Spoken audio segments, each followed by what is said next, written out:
Hello, everybody. This is Bennyhillz back with another vintage cube draft, and we have a great start. You love to see power. There's like one day left of the format, so hoping to get some pretty sweet decks. If there's still, if it's the middle of the season, I'll just like do a bunch of mono white drafts in a row, whatever I need to do. But when we're coming toward the end, I'd prefer to do some spicier things. So hopefully we can do some cool things with this time walk. Other good cards in this pack are Mole Drifter, Creeping Tar Pit.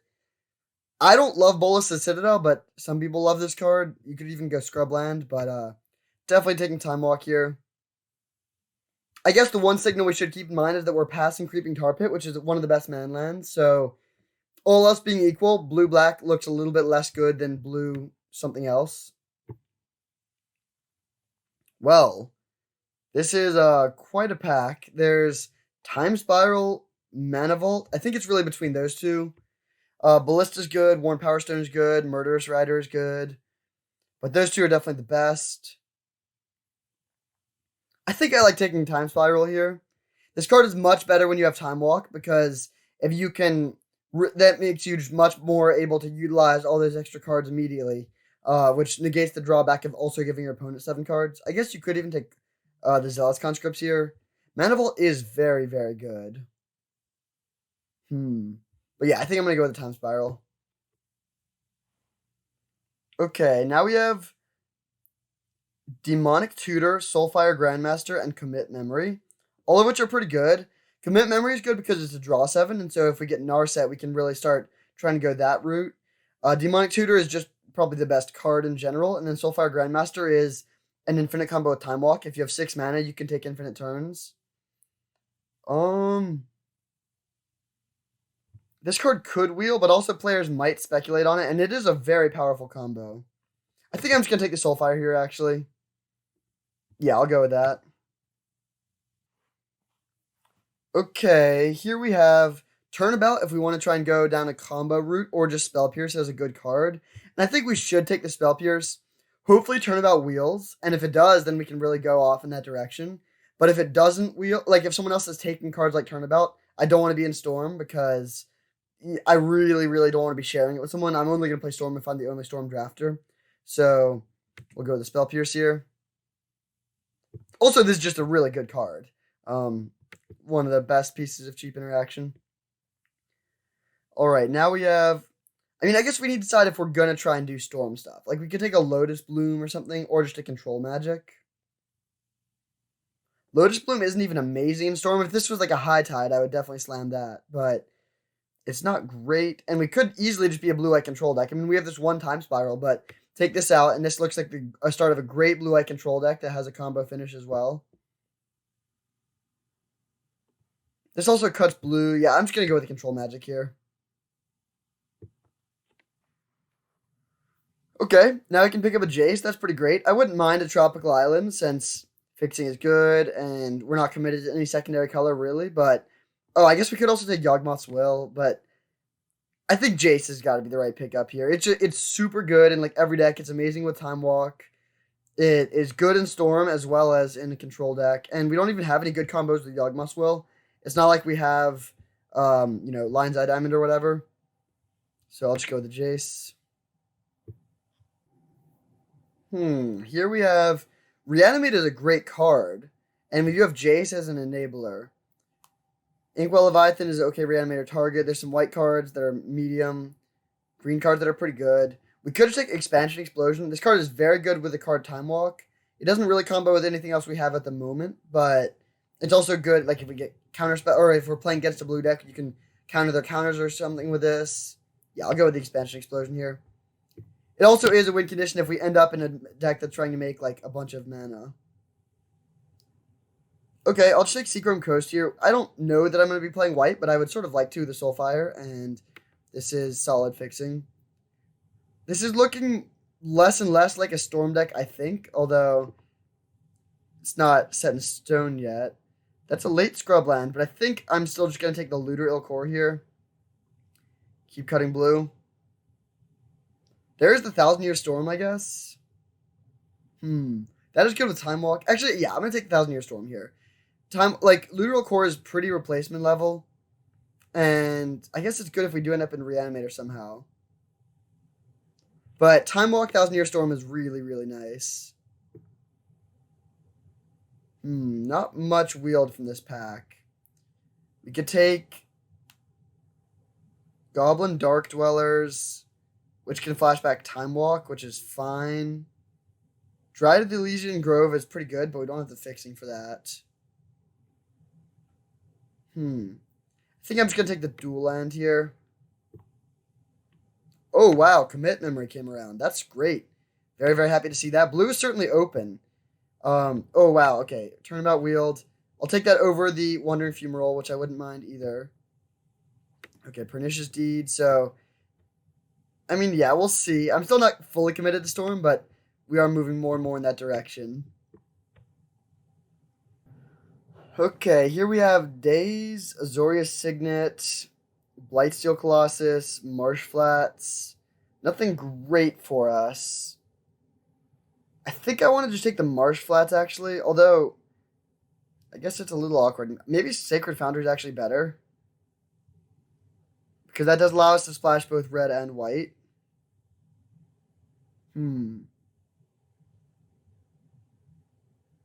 Signet's fine, Daze is fine, but I think it is one of the two lands here. Yeah, I'm going to go with the Sacred Foundry, I think. I don't really want to play a black-white fetch in a deck that's like almost all mono blue, with red being the secondary color. And yeah, I think this is where we want to be. Okay, there's a Palancron and a Spellseeker, both of which are decent Storm cards. And then we could also just take a Fire Ice. Palancron is pretty weak, honestly. And Spellseeker is fine, but we don't have, like... I guess it can find Time Walk. But we don't have High Tide. I think I'm going to take Fire Ice here. There's also Seething Song, but I think I'd rather just have the... You know, in general, like, I would prefer to have interactive cards and then, like, you know, pick up the... Like, and then interact and have the game go longer rather than go for, like, the really fast combo. Now it's Windswept Heath versus Glen versus Impulse. I think I'm just going to take the Glen here. This card is just really, really good. Ooh, Hallowed Fountain. I like seeing that. Wouldn't mind like a Braid or Mana Tithe or maybe even Frost Titan. Leavold is good with our draw 7s, but that's very tough on the mana. So I think we just go with the Hallowed Fountain here. Okay, there's Swords to Plowshares, which is very good. But our white splash is going to be small. And we can also just take Vendilion Click, which is probably slightly weaker, but much easier to cast. Yeah, I think I'm going to go with a Click here. Okay, here we have... Dismember is fine, but I think it's got to be Cryptic Command. It might wheel, because I do think blue is pretty open, but it's super, super powerful, so I'll just take that here. Through the Breach and Darkfleet Daredevil are also okay, but definitely taking the Cryptic. So, okay, we can sort of split out now. These are the cards that are like really only good for storming. But the rest of our deck is pretty good no matter what. So, we're definitely not committed either direction. We'll see what the draft yields. I mean, if we get High Tide and Frantic Search, then we'll go that direction. But we could also just easily get like Fractured Identity into Fairy and go there. So, we'll see what the draft yields. Well, okay. I mean, I love Shark Typhoon. I love Spire Bluff Canal, but I'll take the High Tide here. I'm not going to pass that here. And now that we have the High Tide, I really hope the Spellseeker comes around. Oh, wow. Okay, Narset is excellent. That's one of the best cards we possibly could have gotten there. Spellseeker did not come around. That's unfortunate. We could take Heartbeat of Spring, but I don't think that's really going to be castable. We do have this one Lumbering Falls, but... I think it's just a little bit too tough on the mana, especially since we have High Tide and we want to have as many islands as possible. So I'll just take a Firebolt here, I think. Now I think we take Seething Song here. It's not amazing, but it's not bad. Yeah, we'll go with a Song here. Sorry, Oblivion Ring. Past in Flames could be good. Depends on what we get, but if we get like... Yeah, if we get a few more rituals and stuff, then that's good. Krark is interesting. It is actually very, very good with storm cards. Like if you lose the flip and it returns to your hand, that's actually good. So I guess I'll take the Krark here. Runaway Steamkin. I hope I don't need to play that, but it could be good. And that, and probably another mono white card. All right, so we are missing a storm win condition, so I wouldn't mind seeing a brainstorm here. I still think the thing I would most like is honestly some cantrips, like Ponder, Preordain type cards. I mean, or just Ancestral. That would be great as well, obviously. If the draft ended right now, we do have win conditions, but they're really not great. I mean, it would just be like 1,000-Year Storm plus Firebolt, I guess. Okay, here I think we do just take the Brainstorm. I wouldn't mind Brazen Borrower. Verdant Catacombs doesn't help us. Yeah, I think we just go with the Brainstorm here. Ooh, Snapcaster Mage versus Time Warp. That's very close. Snapcaster is good with Time Walk, but having Time Warp and Time Walk seems pretty sweet. Yeah, I think I'm going to go with that here. It's not impossible the Snap comes around, and if it did, that would be awesome. But I think, although we could even take Wooded Foothills, actually, which is really nice for the fixing. And increases the chances that one of these comes around.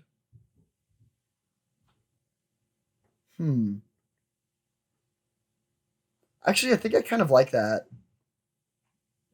Yeah, I'm going to go with the Wooded Foothills here. I really, really want my mana to be good. Hopefully we can get a land that lets us get blue.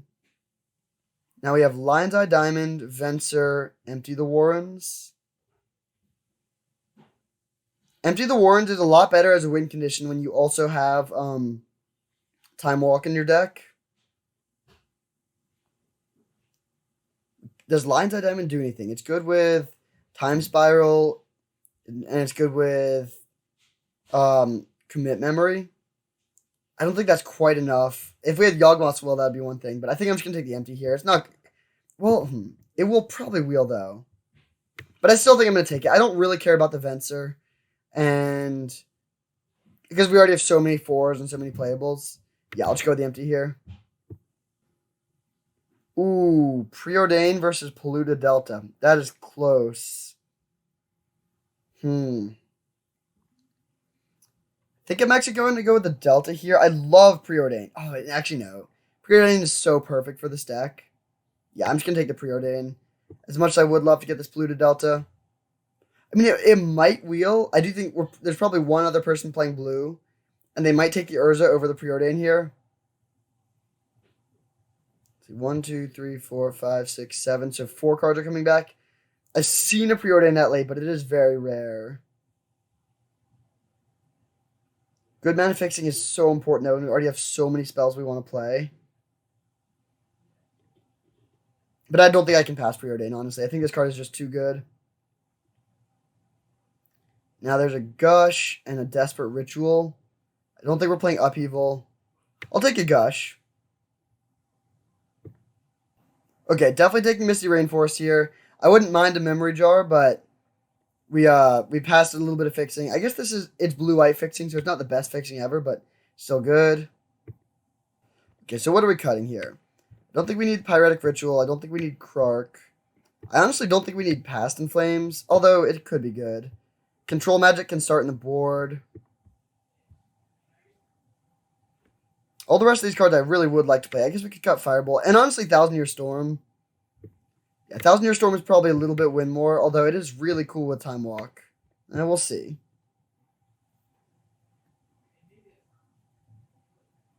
Miscalculation. This was our last chance to get a Brain Freeze, which we don't hit, unfortunately, but that's not the end of the world. I'll just take a miscalc.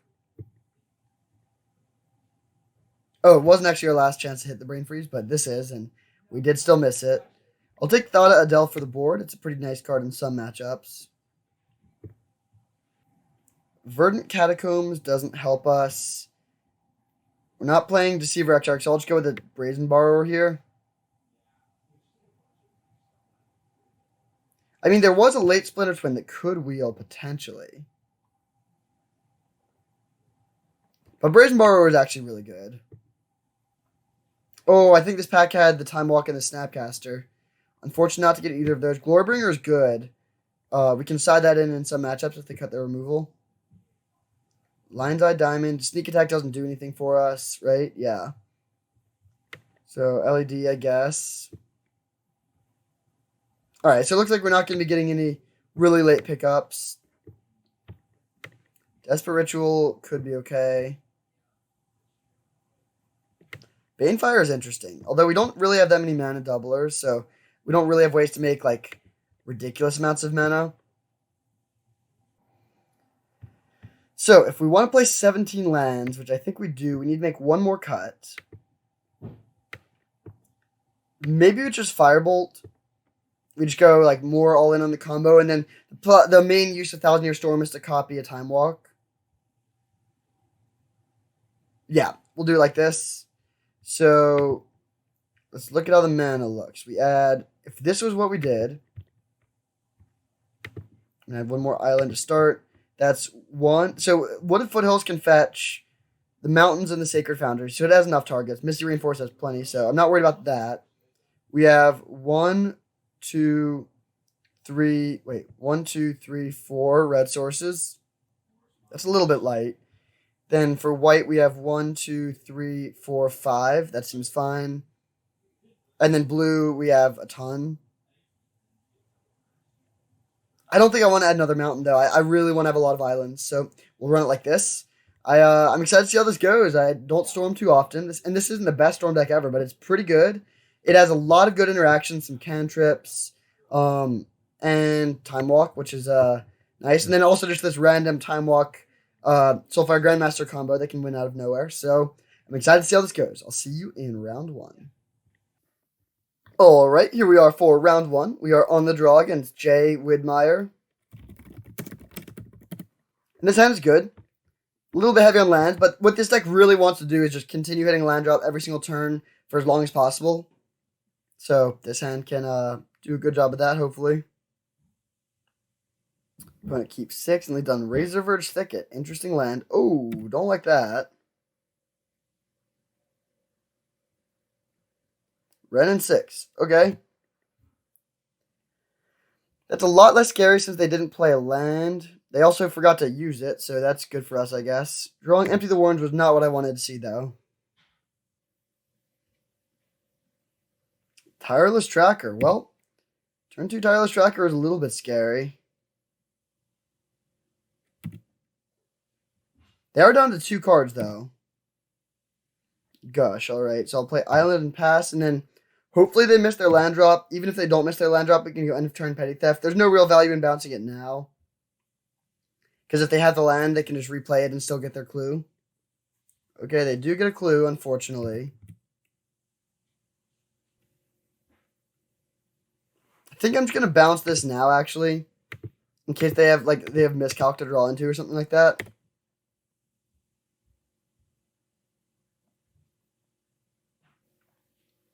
So I can grab Sacred Foundry, but I'm still just going to keep playing Islands for as long as possible. So play this and pass, and then we can play end of turn Brazen Borrower, which will die to the Ren and 6, but we can at least make it so the Ren and 6 won't ultimate. Now, presumably they do have another land, unfortunately.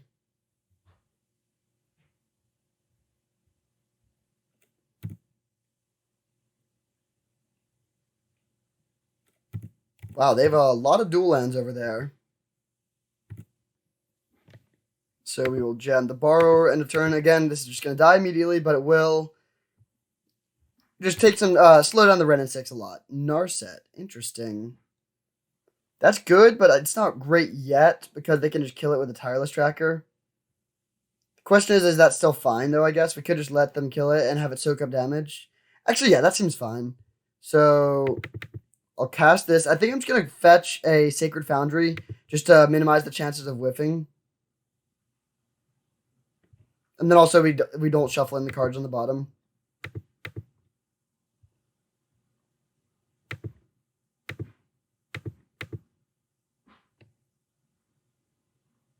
Time Spiral, 1,000 Year Storm. Well, those are some good cards. I'll take the Time Spiral.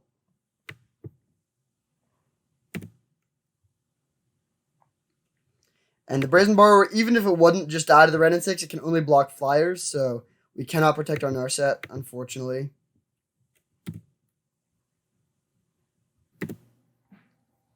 So it's still unclear if they're actually playing blue for a blue interaction, or if they're just playing like Golos, or they have like a blue-green fetch land or something.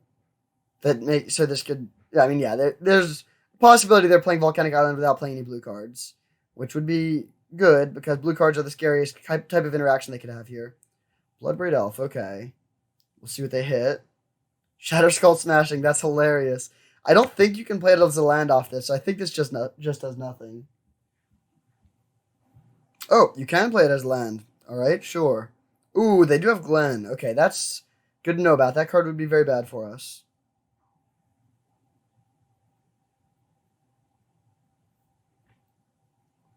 So they kill the Narset, hit us for 4.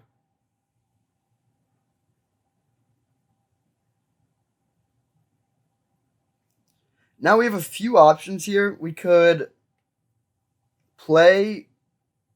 just pass and play Gush end of turn. We could play, like, I kind of want to go turnabout with and copy with Expansion Explosion. Yeah, I think we'll do that. So in light of that, we're just going to play land and pass, go for end of turn Gush, and then next turn we can go turnabout, copy with Expansion, make a ton of mana, potentially even play Empty the Warrens and then Time Spiral, or just play Time Spiral. I mean, best case scenario, we find High Tide. If we find High Tide, we can almost definitely win.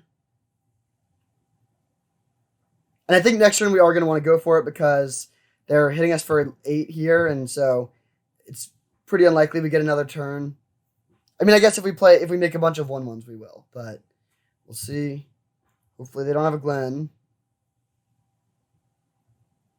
Uro, okay, that's fine.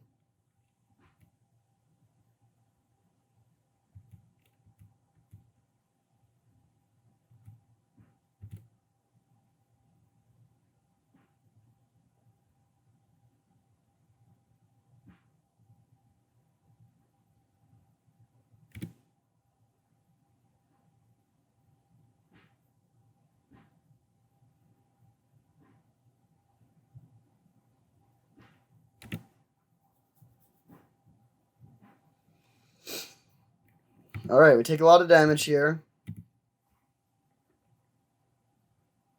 Then go end of turn Gush.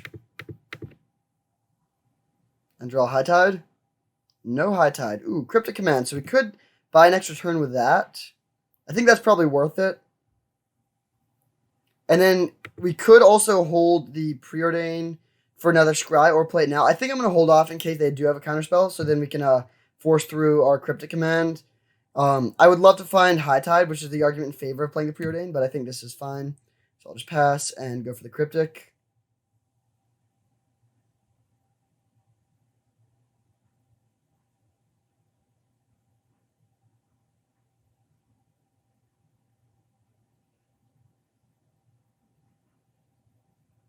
Bribery. I don't think that does anything against us. I mean, it does let them see our whole deck. They could get our Glen. Okay, never mind. That would do something against us. So we go counter tap.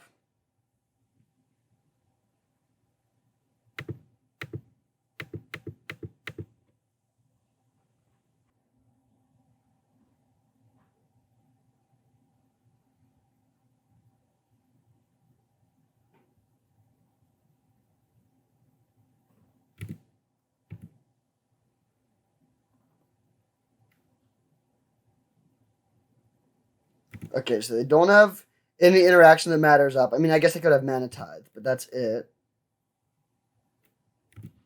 High Tide? Ooh, that's good too.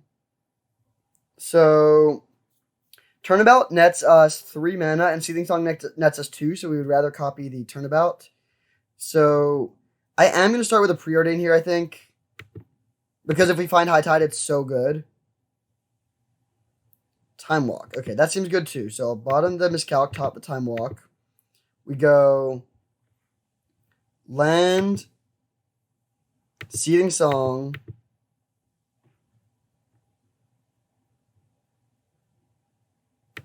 yeah, this works.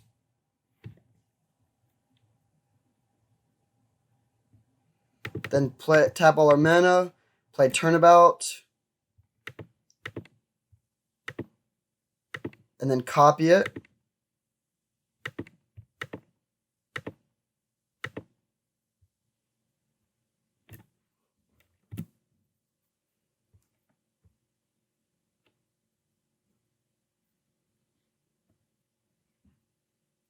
We could also expansion to copy our Time Walk, but I think I'd actually rather extra mana here than the extra turn. Although, actually, it probably doesn't matter. We could have won, I think, either way with the Empty the Warrens, but this would be cooler. So we get to untap all our lands twice and get 14 mana. So we'll have 16 mana overall. So we can play Time Walk, then play Empty, and then, yeah, we can just do it all. So we'll target ourselves. We go land, untap, tap it all, and I'll make a white mana.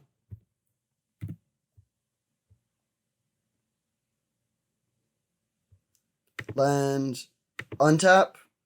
Then we go Time Walk.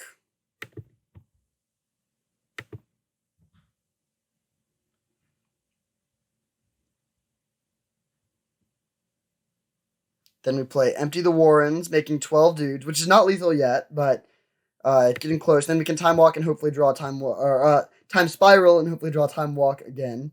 A lot of time stuff going on here. We actually don't need another white. I'll go through this.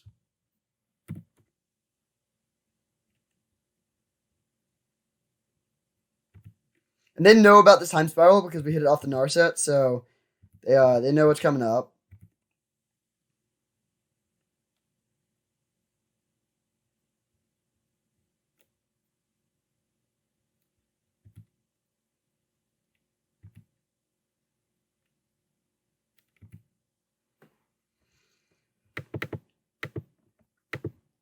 Then we play Time Spiral again. Or we play Time Spiral for the first time, but play Time Spiral.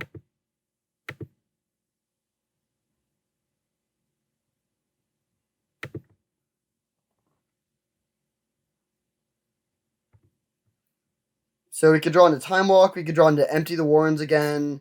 We could draw into, just cantrips. A lot of ways we win here. Okay, Empty the Warrens should do it. So we go. I'm going to play Gush first, just returning 2 lands. Did we just draw more lands? Okay, well, that's not ideal. Then we go Jace.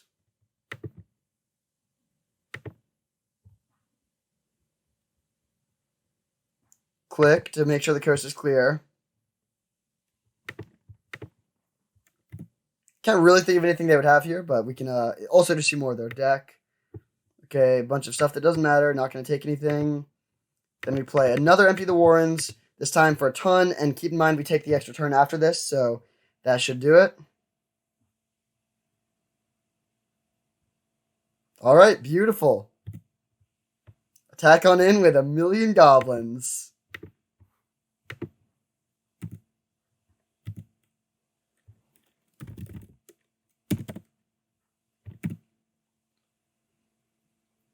All right, sweet start. So we're playing against, 4-color mid-range with no black, it looks like.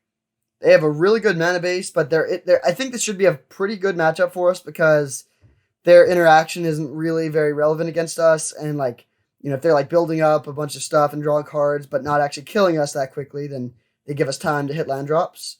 So I like this setup. Do we want to bring in anything here? Control magic is not great. It's not horrible, but it doesn't seem particularly necessary. Thada Adele, they do have a lot of artifacts, but they don't have a ton of blue sources. But they do have enough, I think.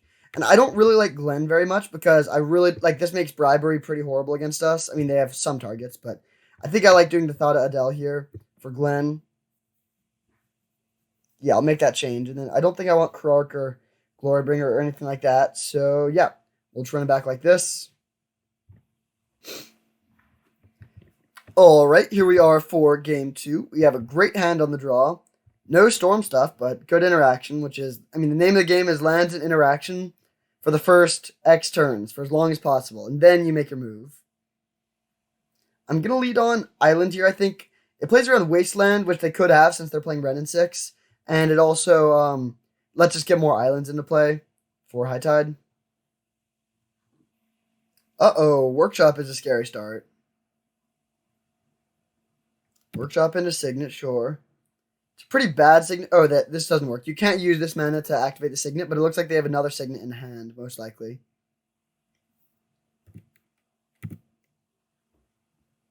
Okay, Time Walk is pretty good. I think I might just use Time Walk as a Explore here. It depends partially on what we draw, but like we can shuffle this in. I guess if we drew like Soulfire Grandmaster, we would definitely hold it. So we'll see.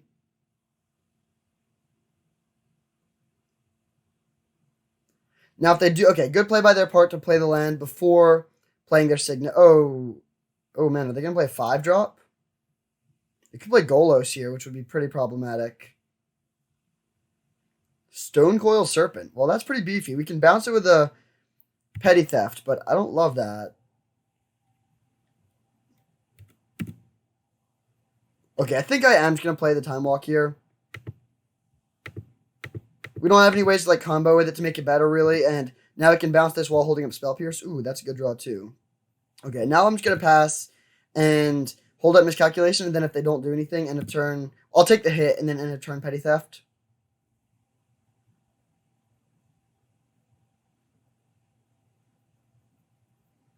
Playing a turn 2 5/5 with Trample is a good way to pressure a Storm deck and not give them much time, but we have pretty good answers here.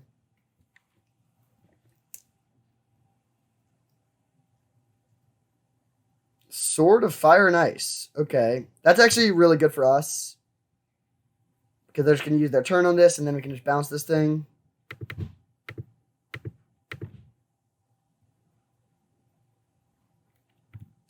There's actually some argument to them just playing this out again as a 1/1. Looks like they elect not to do that. I actually think I would do that here, to be honest.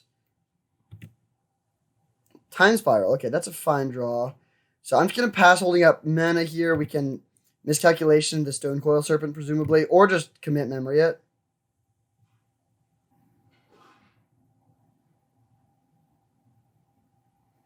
So they do play it around Miscalc, but we can still just commit this. They're probably going to go for the Equip. All right. Be gone, Stonecoil. Now, I really, really would like to draw land here.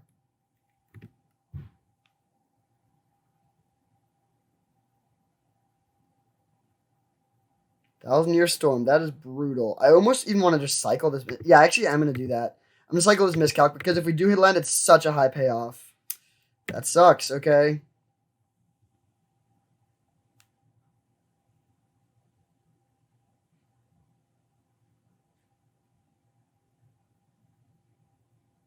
Hopefully they don't have a creature they can cast here. They might have some blue cards in hand.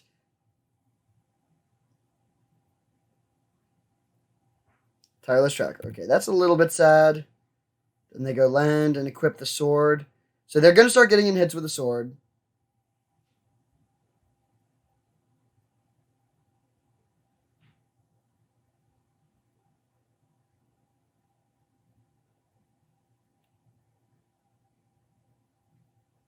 Interesting. They chose not to equip the sword. Yeah, that's weird. Then now they can't crack the clue or equip the sword. Oh, they play Mox. All right, I'll just Spell Pierce that then.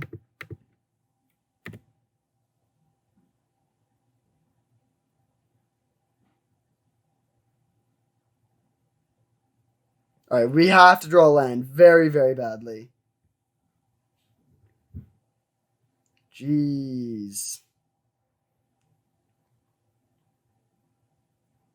I think we actually just like basically can't win if we don't hit at land drops and get to the Time Spiral soon. So I'm just going to click myself and get rid of the Thada Adele.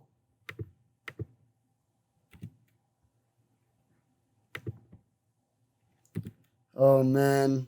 This is frustrating. I think we had a 4-lander in our opening hand. If not 4, we definitely had at least 3. And since then, we've seen none.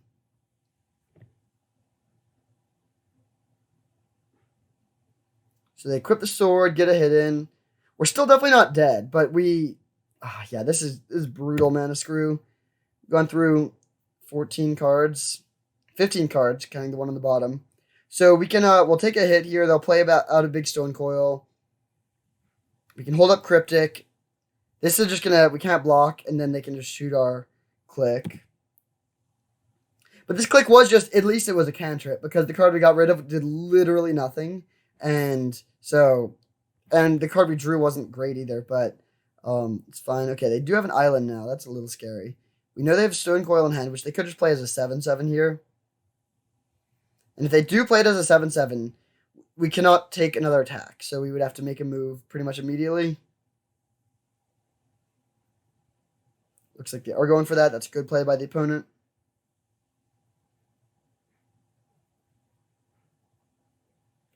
If we played land every single turn, I think we would be almost a guarantee to win this game, but instead we are exceptionally behind.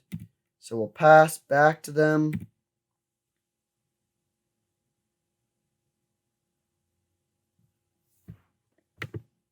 Tap draw.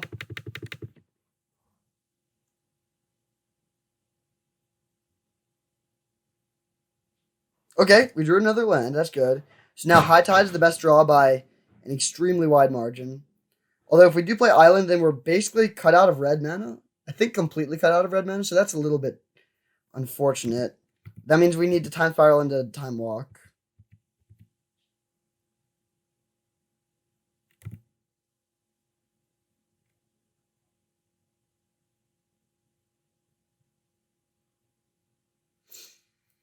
If they have Glenalundra here, we just can't win, so just gotta hope they don't have that. Okay, they tapped out of blue mana. That's good. Alright, High Tide, Narset. Okay, how greedy do we get? Well, wait, no. Actually, this doesn't quite work. If we go Narset, hit High Tide, play High Tide, we would be one land too short. And there's no way we can survive a turn here. So we have to just play Time Spiral. And then just hope for the best. We're very unlikely to win from this position, but it could happen.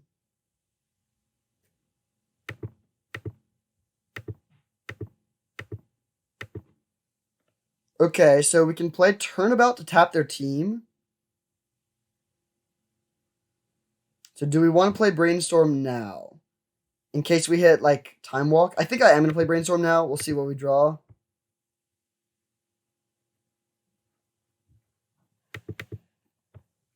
So we put back Island, Mountain.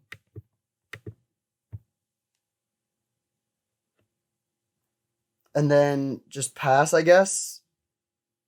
So, well, we could... We don't need to play Turnabout. We could just play Ice to tap Stone Coil Serpent. That still beats them having Bloodbraid Elf or something like that. We could also just play Turnabout to untap all our lands. We're one mana short of being able to then copy that, though. Man, this is very close. Okay, so there's a few options here. One is to play Turnabout, untap all our lands. Then we have 7 mana, and we can play Narset. No, that doesn't really look like that would work. Okay, option 2, we could just pass and play Turnabout. That seems not great either. Option 3, we could play Narset minus and clear these 2 lands that we don't want and hopefully hit something good. And then go for the Ice on the Stone Coil, which does die to more things, but gives us the best chance of winning because then they can't draw extra cards on their turn, and if they don't attack the Narset, we have Narset in play, and we can dig deeper, and if they do attack the Narset, then we survive. But if they have a counterspell or something, we die. And then the safest option would be to pass and go for Ice on the Stone Coil, holding up Expansion to copy the Ice.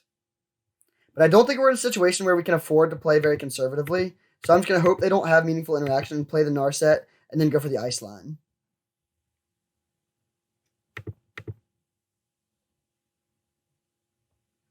Okay, Seething Song seems better than Preordain here, I think. Although, actually, we don't have that much card draw. But that makes so much red mana. Yeah, I think that's worth it.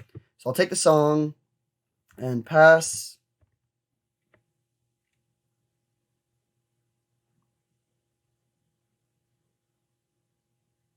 They can crack their clue to put a counter on the tracker, but they won't draw a card because they already drew 7 cards this turn.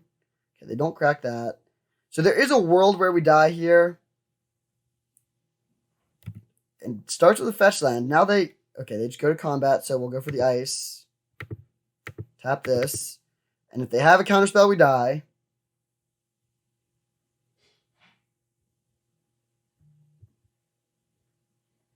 Looks like they do have something, unfortunately. They can't crack a clue to draw a card, but they can just play a counter. Oh, that doesn't work how they want it to. Unless they're just trying to beef up the tracker a little bit. But it's not lethal still. They can make it 10 power, and then they shoot us for 2. But we still survive. I guess they could have a bolt, but they tapped out of red mana as well. So they should... I mean, I hope they go for us. Yeah, okay, that's very, very good for us. I guess they could shoot the Narset, so we don't actually get to use it again. Yeah, that works fine, actually, for them. That seems reasonable.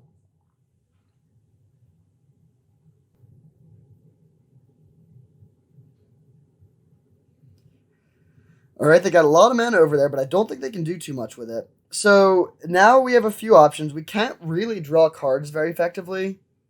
So I think I just want to go for Turnabout to tap their creatures again. They didn't have any interaction last turn, so I don't think they will this turn. So then what we can do is just go Mountain, Thada Adele, and then pass, holding up Turnabout. And then Thada Adele can potentially hit us something that would help us.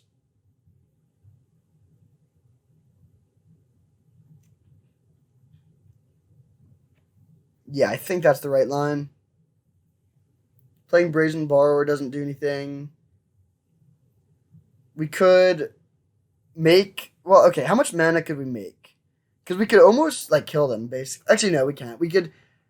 Yeah, no, we can't. So we could... Yeah, I think we just have to go for this. So, land, Thada Adele, and pass.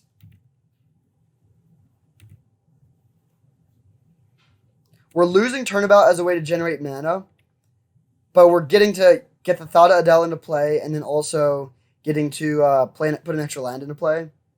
So I think this is still worth it overall.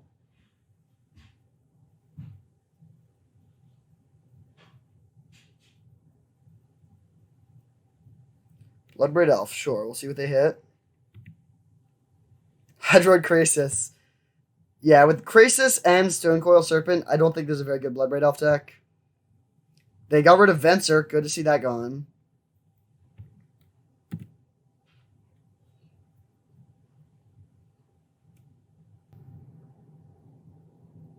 So they're just beefing up their tracker again, not drawing cards because of this Narset, which has put in a lot of work.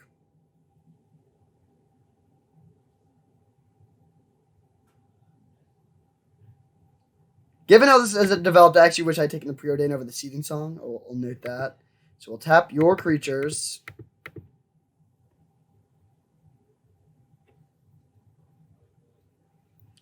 Creature, tap.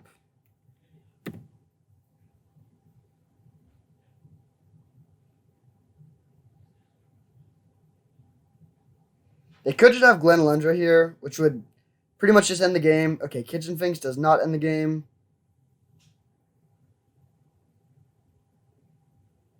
Another land is very bad, though. In fact, did that just kill us? Well, I'll start by hitting them for 2.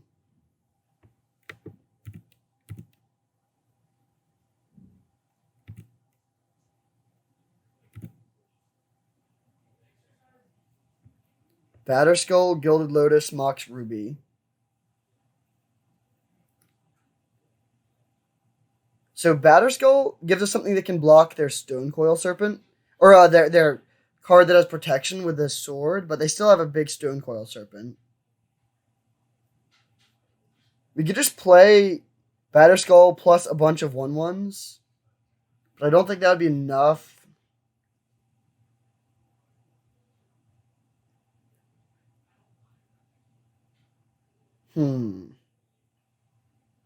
What would happen? So, let's see. If we play Seething Song, then copy it with this, we use 5 mana to generate 10, and then we have 1, 2, 3, 13 mana left over, so we still have enough to play Batterskull plus empty. That would give us 8 goblins and a 4/4 with lifelink. We can chump block 2 of these things.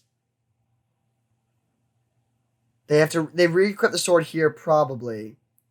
Then we block with our germ and gain 4 and take 9.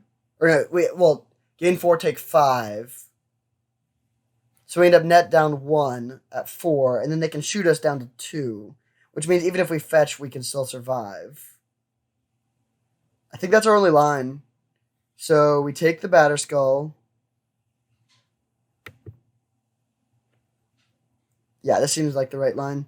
Then we go Seething Song, copy it,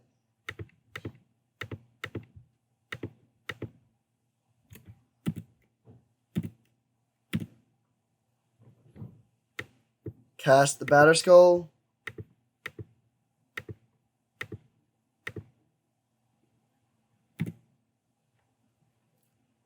and then we can either shock or fetch, and then play Brazen Borrower as well. Oh, wait, no, we don't even have to shock or fetch. Perfect. So we go cast the Borrower, play empty for 5.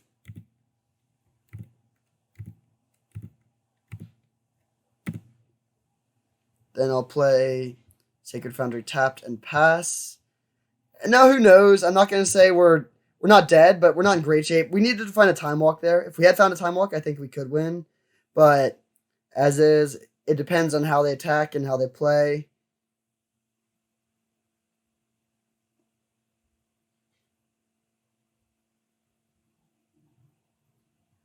I also should have focused more on the rest of their deck. I really was just looking at the artifacts and thinking about that turn, which was a complicated turn.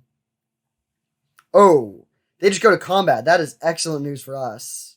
Are they just attacking with a Tireless Tracker? That is not going to do it. Okay, they do send the Stone Coil as well, which is a good play. Oh, they're attacking with everything, it looks like. Sure. So we have to do this or we die. Then I think I'm just going to trade off all the board, I think. And then I guess our plan is just to draw commit, I guess. 1, 2, 3, 4, 5, 6, 7. Then we can do that. Then I guess I'll put 1 more in front of this for good measure.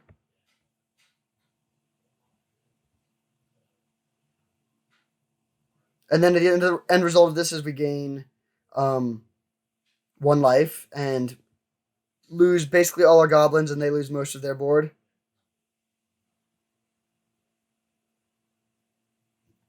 Okay, not good. I mean, we're definitely behind. But we can make Thada Adele into a 6/6 Vigilant Lifelinker.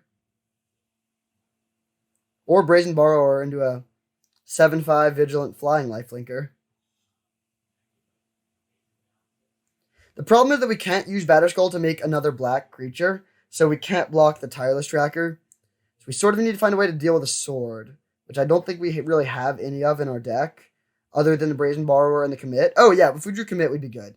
Click is not going to do it, I think. I mean, we can gain 7 life and go to 13, but then Tireless Tracker still kills us. We can't quite kill them. We can't click ourselves, unfortunately.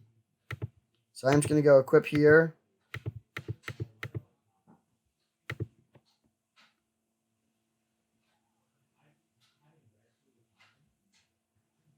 Then we can hit them for 10, but yeah, that's not lethal.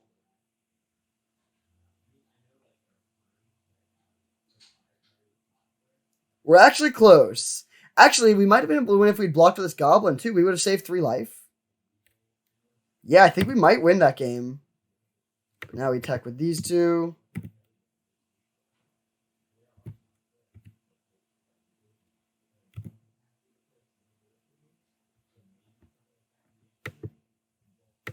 So in terms of interaction with us, they have not much. Just Venser and Glenn is the only ways to deal with the stack. Opposition is a little bit scary.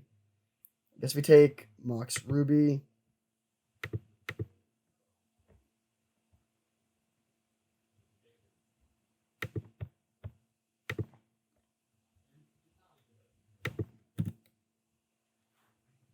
So I'm going to play this just for more information again. And then if they somehow either don't shoot us for the 2 with this or whatever, then it could matter. They still, so yeah, actually, if we blocked with this 1-1 on the kitchen fix last round, I think we maybe could have won this game.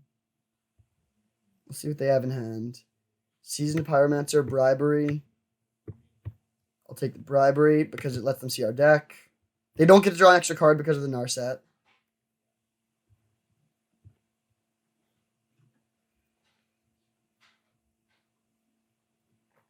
Man. Oh, wait. That's actually hilarious. I think we took Vendilion Clique over Swords to Plowshares here.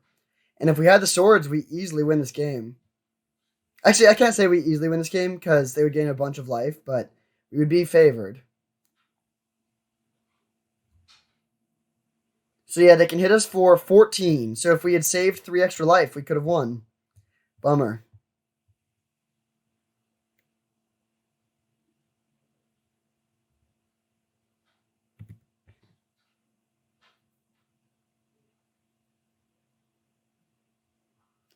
Very, very close one. Yeah, I think we could have won. We were that's so painful. So many. If this was a sword, or if we had one more draw step, or if we had blocked there, I think we might have been able to pull that one out. But they do manage to take us down. But I still feel pretty good about this going into game 3. Do we want the Glen? I don't think so. We don't really have any ways to deal with the artifact that are efficient, so we'll just run it back. I mean, like you said there, the sword was still pretty awkward. We were able to like bounce it multiple times and then even take a hit, and then in the end, the issue was honestly the unblockable part of it. Ooh. This hand needs more lands very badly. If it could draw a few lands, it would be very good. I think I'm going to risk it. Yeah, I'll risk it. If we do draw even one land, we can click ourselves, which is likely to draw towards another land, and then we can delay for a while, turnabout, and commit, and then set up Seething Song plus Time Spiral.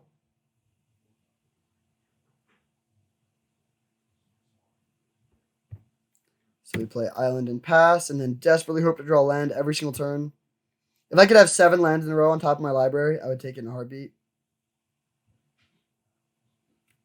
Ooh, not how I wanted this to start. Mox Ruby is good.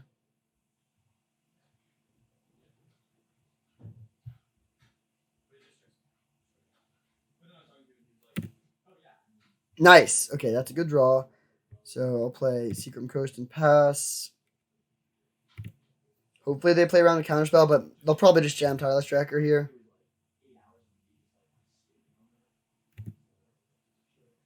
The fact that they're playing Fetch Land now is a sign that either... Well, they might just have Run in 6 in hand. Oh, they don't have... They got blue-red. Whoa. That's very strange. So they don't have green mana. Seasoned Pyromancer. Okay, we'll see if they're making dudes or just discarding lands. I think they're light on lands if they fetched there.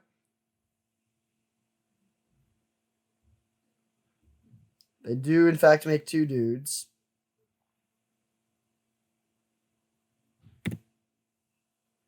Gush was a horrendous draw. I think I'm still going to click them, even though I would like to click myself, but interacting with them could matter a lot. Like, if they have a Venser or something, taking that is really nice. And I'm probably just going to trade off with the Seasoned Pyromancer here.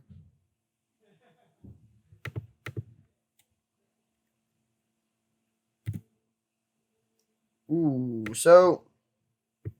Do we just take the sword? The rest of their hand doesn't really do anything. Yeah, I think I'm taking sword here. They can't play and equip it this turn, but that still just like speeds up their clock a lot. So they play their Savannah and play Golgari Signet, presumably.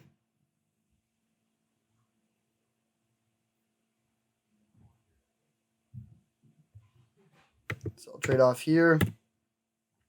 Now, really, really want to draw a land. If I don't draw a land, I guess I gush. Okay, good. That's really, really good. So we can pass holding up commit now. We do need red mana at some point, but I'm not in a huge rush for that. They actually don't have double blue, so they probably have to just go Gilded Lotus this turn. Okay, I don't care about the Lotus that much. If I could play Gush, I definitely would. But I do want to use my mana efficiently, so I think I'm just going to commit this.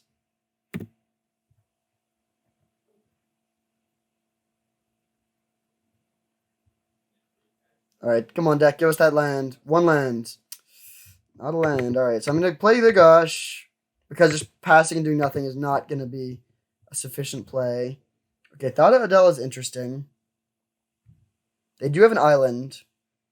So we can go. Do I want to play the Brainstorm is the question. I think I will. Narset, and then a bunch of lands.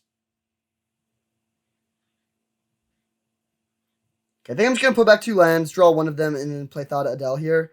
I guess we could just play Narset and minus. But the problem is we're not going to be able to... If we could fire off a draw 7 with a Narset and play, that would be sweet. But I don't think we're going to be able to do that because we can't cast the Seething Song, unfortunately. So I think I'd rather just get Thada Adele down and start taking their mana. So we put back Island, Island, and go Thada Adele, Hallowed Fountain. They're holding Bribery, which they can't cast. Sacred Foundry, sure. So they can exile their Seasoned Pyromancer to make 2 1/1s, but that's pretty slow. Oh, they do have another play. Glen? Oh, no. They only have 1 blue mana, but that's bad. So we will attack them for 2.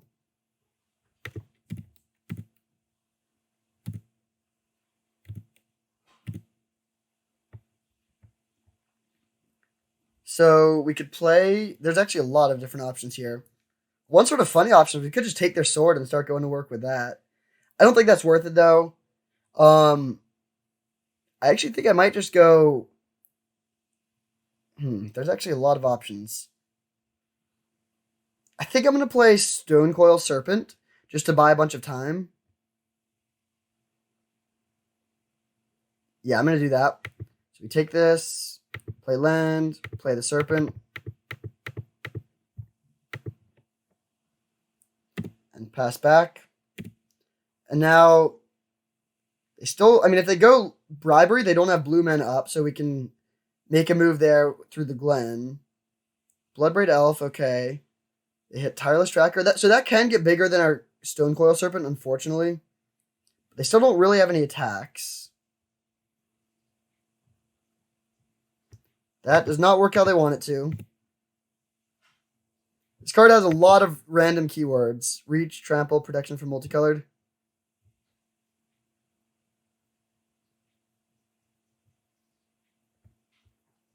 So we will attack for 2. We can get red mana from them, which is sort of nice.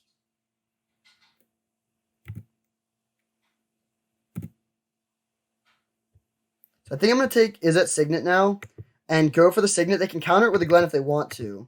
And then if they don't counter it, I'm just going to play Empty the Warrens to make a couple 1/1s. Yeah, I actually think that's worth it here. Do we want to cast the Seething Song too? I don't think so.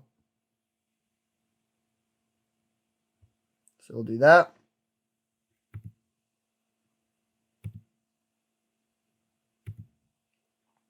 Thada Adele has put in some work this game.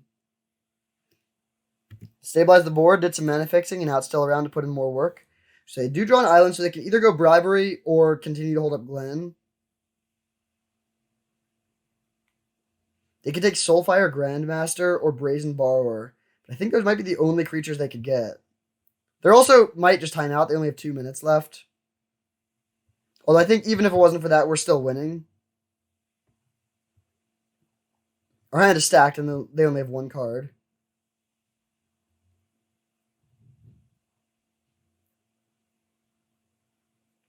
Five mana, 3/1. Seems fine. Then they don't have any attacks. Oh, they just concede. All right, well, I don't know if that was a clock concession or a game concession, but we were really ahead. That turn we could go Seething Song into Turnabout, into Time Spiral, and probably win from there. We could even hit them with Thada Adele first to like get something else or something. So yeah, we were in a really, really good position. But yeah, that was really sweet.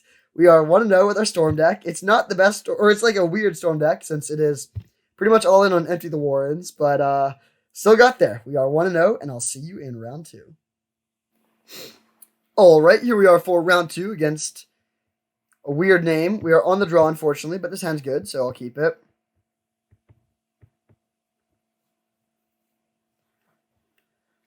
Plains. Okay, White Weenie is definitely going to be our worst matchup, so I hope that's not what we're up against. I think I'm going to play this because it only has 2 more targets to fetch, I think, or maybe 3, and we want to just get that, see our Sacred Foundry immediately. Okay, I actually am happy to see Island there. I'd rather play blue-white than mono-white. Or a Signet, sure. So I'll crack this in response.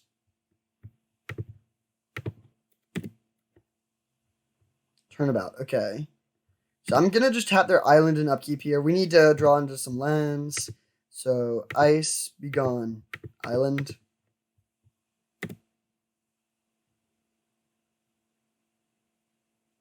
Okay, we drew an island of our own, which is great because now we can play Narset.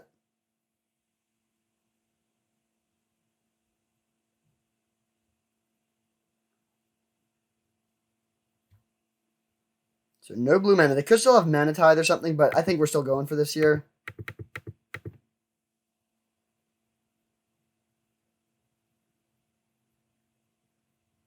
Alright, I'm just going to minus. Really don't want to mill over 4 lands, but it's very unlikely we'll do that. Okay, sure. We'll take the commit and pass turn. Next turn, we could play a lot of things next turn, potentially. And we could make 6 goblins, is one option. Oh, what do they have? Unexpectedly absent? Okay, that's not that scary. Although we do need to draw lands.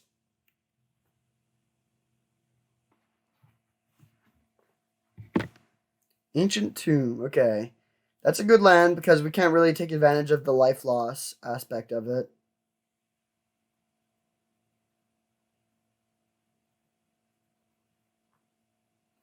Ooh, alright. That is a pretty fast clock.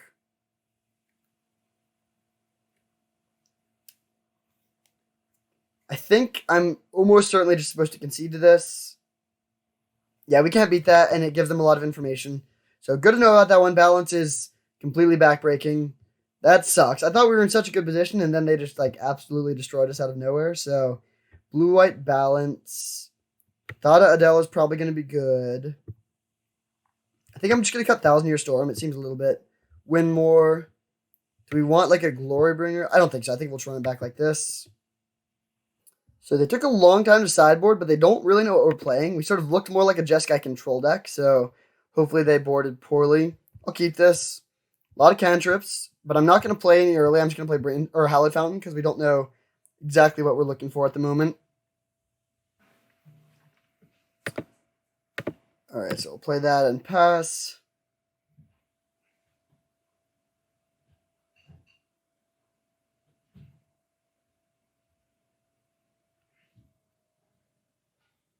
I don't think we've drawn High Tide a single time yet. Let's find that one.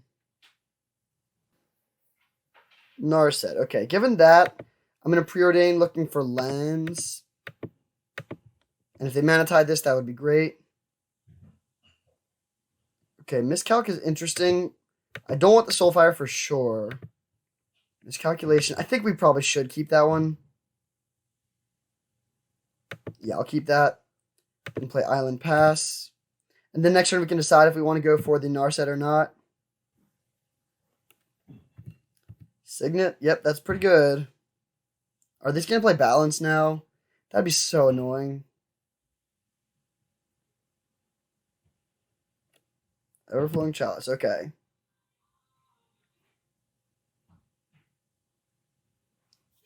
So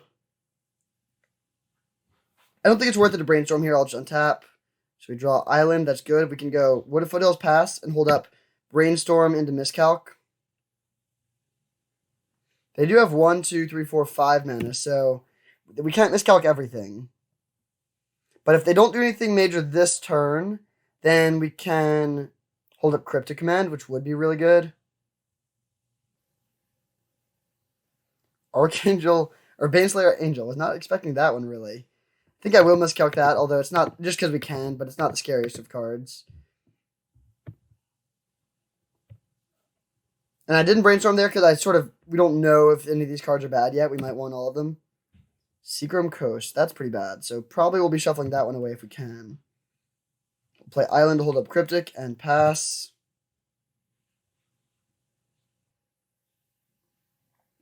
They do have blue mana now. Gideon. Okay, I will counter that. Do we want a second white? I honestly don't think I even care about the second white. So I'm just going to grab a mountain. Counter draw. They are representing counter magic, so hopefully they don't counter back. Nice. Soulfire Grandmaster is interesting. So we can go Narset into Soulfire.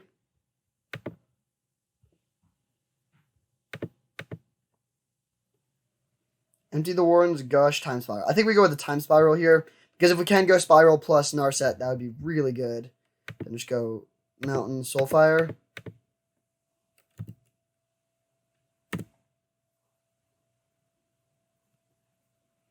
We can even just go activate Soulfire to get the card back and then play Brainstorm and get the Brainstorm back. But that's like a really, really slow value engine, and I don't think that's really the axis that this game is being fought on. They could just play Balance here and take us down to one card in hand, but if we keep the Time Spiral, that's not bad. Wrath of God is really not bad. So, yeah, now we can just play Time Spiral, which seems great. So, I'll fetch up an island.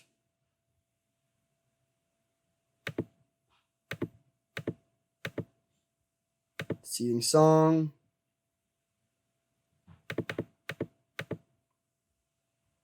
Time Spiral. So they draw one card. Oh, is their last card a counterspell? Oh no, Unexpectedly Absent. I mean, that's still fine, but it is bad because it means that they get to draw full hand now.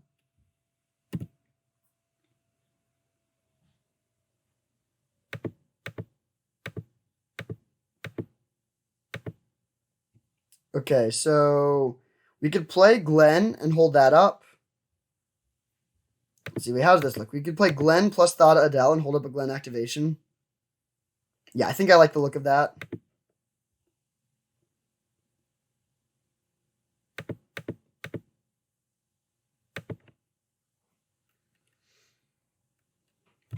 Thada Adele should be very good in this matchup. Of course, they could just have another board sweeper, but if they sweep the board, that's fine. They kill our Thada Adele and they kill half of our Glenn, and we're still not in that bad of a position.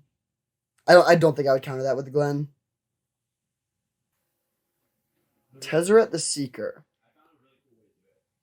Do we care about that? I'm not sure we do. But like, if the last card is a board sweeper, that'll be sort of bad, but it's still not even that bad.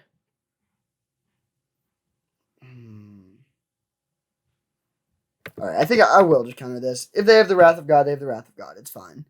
And the upside of this play is really high. The problem is, like, Tezzeret is scary in their deck. Oh, whoa. Mox Diamond. Okay. Oh, no other play. Wow. Okay, well, max rewarded. So we'll attack with both and see what we hit with the Thada Adele.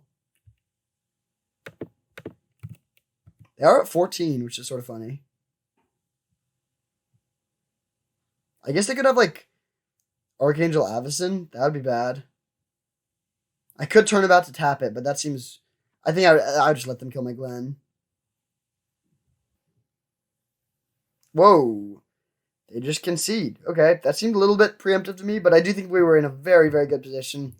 And I guess it makes sense. Thought Adele would have let us see their entire deck, which we have a good sense of what it does, but we don't know everything, so there is some informational advantage to the early concession there. So whatever the method, we are 1-1 and on to game 3. Do we want to make any changes on the draw? They have a ton of artifacts. Control magic actually looks pretty good. It's not good against Gideon, but it's very good against Archangel or Baneslayer Angel. I don't think Glorybringer looks very good. It's super bad against Baneslayer. Firebolt doesn't seem necessary. Krark doesn't really seem necessary. Yeah, I'll bring the control magic and then cut.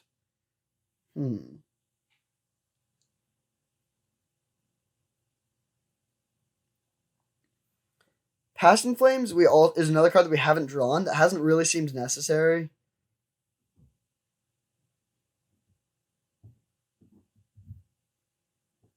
Although I guess it does sort of let us rebuild if they take out our hand. But yeah, I think I'm going to cut the Passing Flames here. We'll submit like that. Lion's Eye Diamond is sort of a combo with Passing Flames, and it's also sort of a combo with Commit Memory, so this does have a few more pieces of value than I gave it credit for, but I still don't think it's necessary. Alright, excellent hand for game 3. Spell Pierce will be good for messing with their mana development. We'll be able to test out the control magic as well. Sensei's Divining Top, okay. Their deck is good for balance, that's for sure. Wow, that could be a sign that they're light on lands. Either, I mean, it means they're not going to be playing a Signet this turn, almost definitely. If they miss a land drop here and we get to hold up Spell Pierce, then they'll be in a really bad position.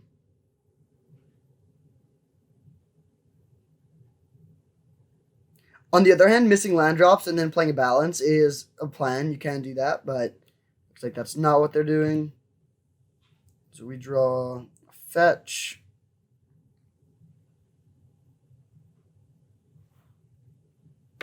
I think I will preordain here. We have some sense of what we want, and we know that it's not really either of those. So we'll bottom. Jeez, a lot of lands in a row. Okay. No play. All right, sure. Jeez.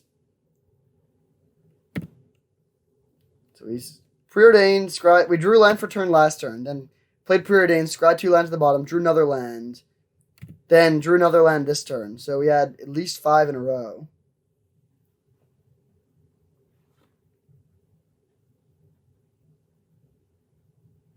Okay, not going to counter the impulse. It is good here because it lets them clear the top cards from their deck, which they probably don't want.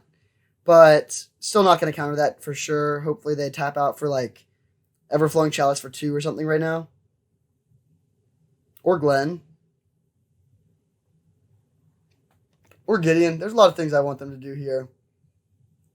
Playing Relic of Progenitus isn't really one of them.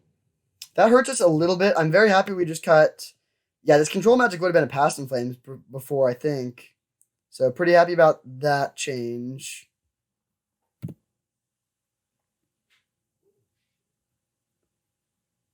It does mean that we it shuts down the back half of Commit Memory, and it also means that we can't just like play a small empty and then shuffle it in. We need to be a little bit more sparing with this, but that's not too bad.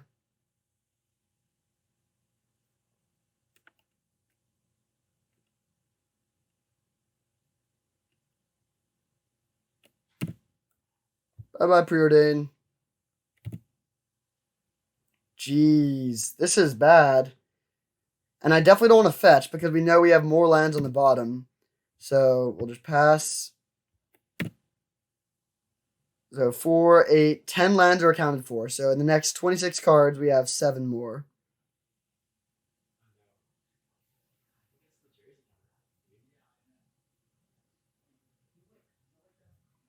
Interesting. They're drawing a card with the top. Okay.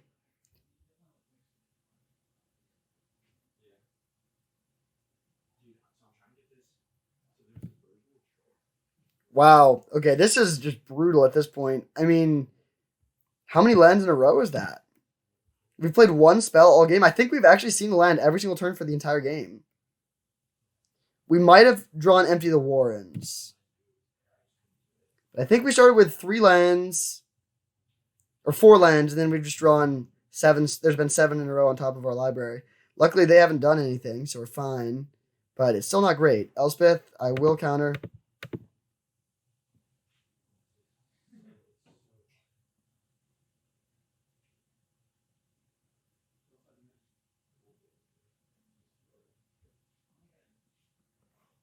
Bye-bye, Spell Pierce.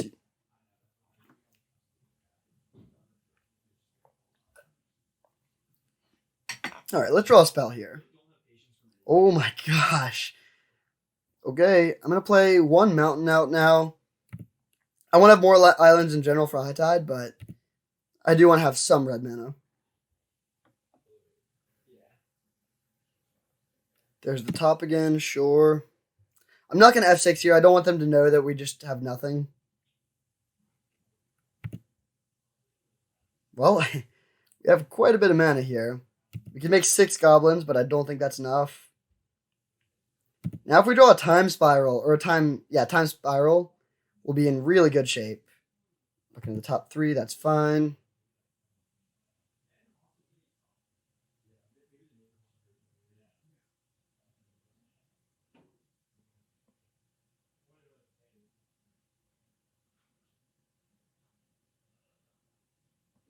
Hopefully they just tap out for Baneslayer Angel here. That would be very nice for this control magic.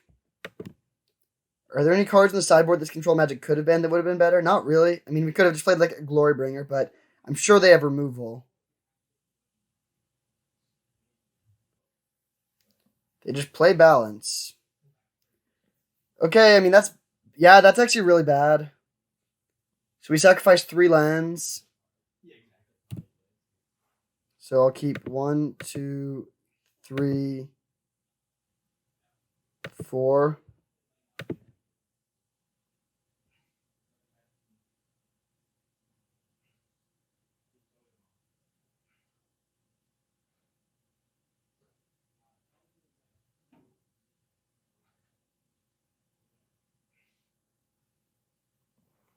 Ballista for 1. That is fine with me.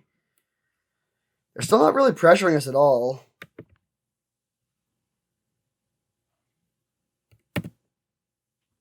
Soulfire Grandmaster. Okay, do we want to play that out?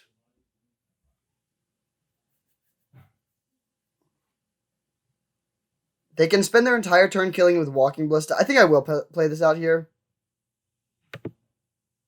So we go... Yeah, Soulfire and pass. That's fine. Now, they can't really afford to just, like, play Gideon or something, because we could easily just go land and then kill them if we had Time Walk, which we don't, but they don't know that. So they'll probably just level up the Ballista and then kill this. Oh, Banishing Light. Okay, that's fine, too.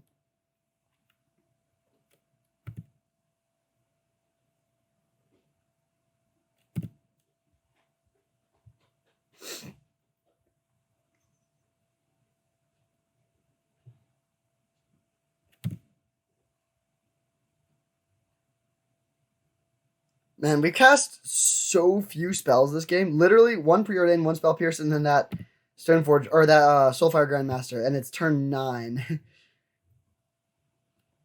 So we'll take this 1. Don't care too much about that. I am a little scared of a counterspell since we're really relying on a good top deck getting us there, but they don't really look like that much of a counterspell deck. Okay, actually, that's a really good draw. So I'll play Island and pass.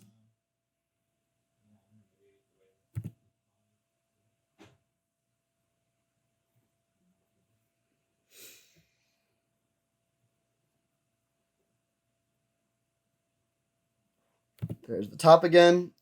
They've done a lot with this top. So far, the main thing it did was just be a card for balance. It might have smoothed their draw a little bit too, I guess. We'll see if they level up their Walking Ballista or just hit us for 1. Okay, just doing 1. So we'll cast Gush.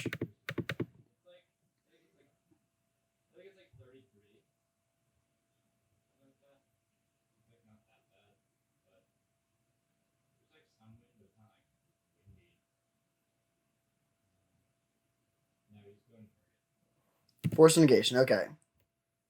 I mean, that's bad. I would have loved to have drawn the card there, but at least the Force Negation is gone. I think they're slightly overvaluing this relic here. Oh, well, that actually is a good use for the relic, but it's also a good card for us. So, do we just jam it here? I think so.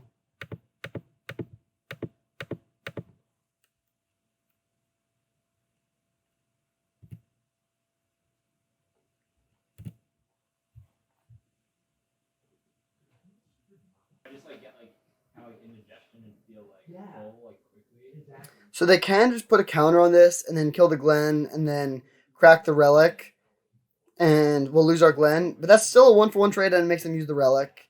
Exiling their own graveyard too, which I don't know if that matters, but it could. Actually, it probably does. I really don't want them to shuffle those cards in if we do eventually find a draw 7. And if they don't do that, then they can't really do anything. So, I mean, I guess they could just go really slow and just go like Walking Ballista level up and then Walking Ballista level up again next turn.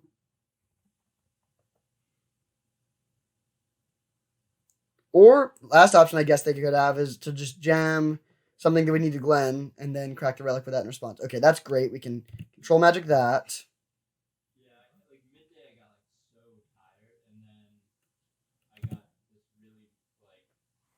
Commit. That's a good draw.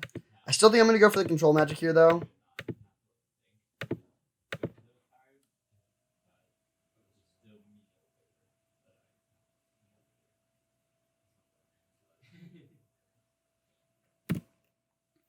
All right, now I will attack them for 2 in the air. We finally missed the land drop. That's sort of funny. I actually might just... I kind of do want to draw lands again now, so I might shuffle in the 2 lands on the bottom. One thing to note, though, is that we can keep this around as a way to sort of combat the relic. It doesn't really, but it means it just forces them to crack it if they want to exile one specific card like the Glen. If they want to exile one specific card like the Glen. So there's some value for keeping it around for that reason. We also can't... Oh, wait, no. Ooh. I thought we could go High Tide into Commit. But we can't because this doesn't get blue, so the shields are down other than the Glen. I'm definitely not going to just counter the Sensei's top here.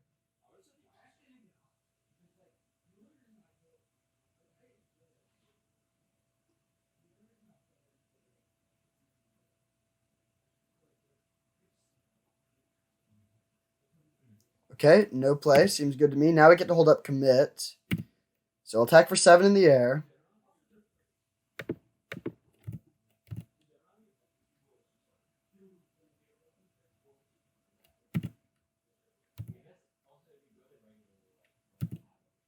Wow, we might be able to just win with only this this control magic. That'd be pretty funny. I don't really see any value in doing anything here.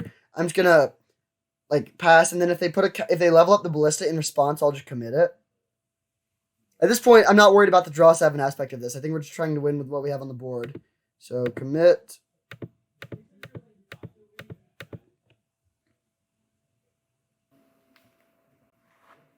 All right, spinning the top again. Sure. I thought they were misplaying by not just cracking the relic earlier, but they actually are getting some good value out of it now. If it could both shut down the second half of Commit and the Glen, that would be definitely a worthwhile reason for them to wait. Now they could...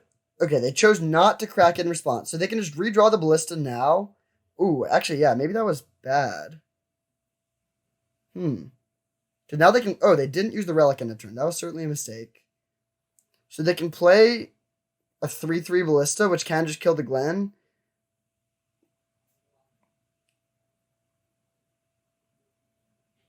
Oh wait, they also didn't spin. They didn't spin the top end of turn, so they didn't make it. So they draw the ballista immediately.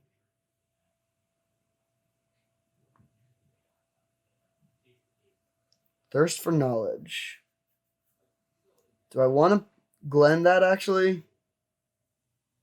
I kind of think I do. Yeah, I'll Glen this. If they crack the relic, they crack the relic. It's not ideal, but we're still putting in some good work with this Baneslayer. And if they go crack the relic, and then we can stick a Narset and potentially hit something good, then that seems like it's a good spot to be in.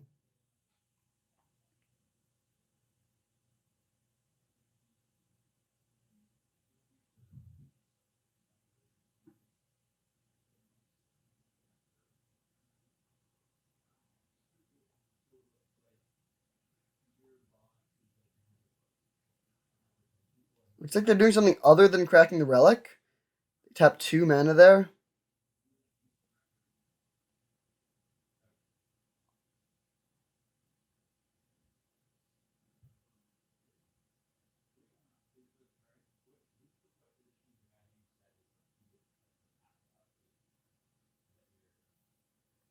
Man, I conceded pretty early in game 1.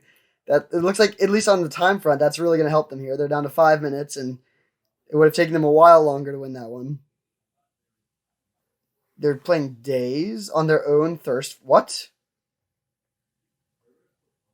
Daze your own thirst for knowledge. That is bizarre.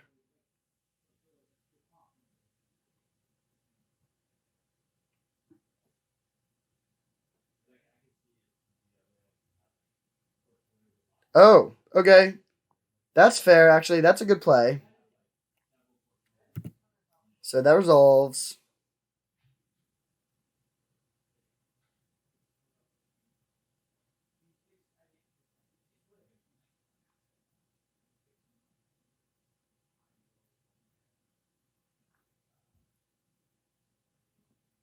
Alright, so they got us. That goes away. And now, well, first of all, we are still just swinging with this Baneslayer, but we can go, I think I might just go for the High Tide on my turn, and if we can go High Tide into Narset and hit something good off the, and hit, like, yeah, we can, at the very least, we can empty for 6 dudes and potentially better. And given that we really would like to hit the Time Spiral, I'm not going to shuffle in the 2 lands again. Sacred Foundry, okay, so we go High Tide.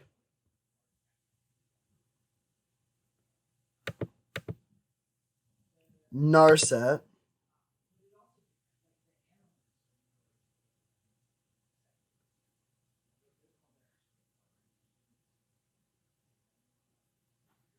All right, now we'll see what we hit here. Expansion Explosion. So we have 2 choices here. We could either, well, we could play Expansion Explosion. This gets red, then we make 2 red, 1 blue, or 2 blue, and then we could do it for 4. Or we could play empty. I think it's actually, that seems worth it, actually. We'll go for the copy here. Oh! Whoops. That's unfortunate. I really thought we had another mountain, but I guess the mountain got exiled. And the lands on the bottom of the Seacrum Coast and Island. So that's very unfortunate. The Sacred Foundry we drew for turn was our last red source. So that's too bad. Now I guess we just play Empty the Warrens for 6 dudes.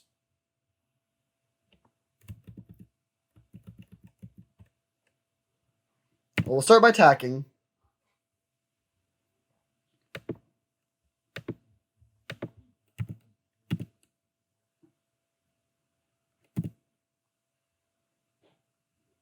We could use expansion to make 2 more goblins, but it wouldn't copy the storm trigger, so I don't think that's worth it.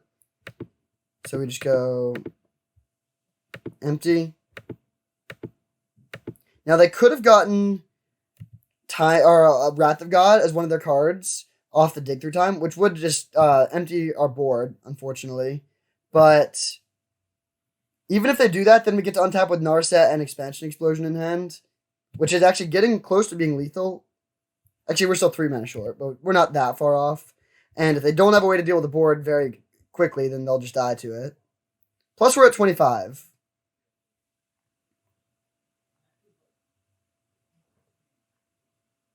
Spin the top, sure.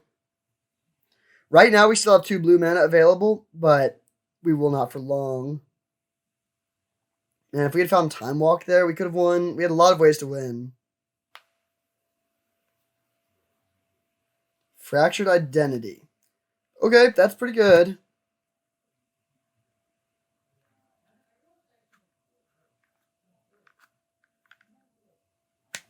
If they also deal with our Narset, then we'll be in bad shape. But if we get to untap with Narset, I still think we're in decent position.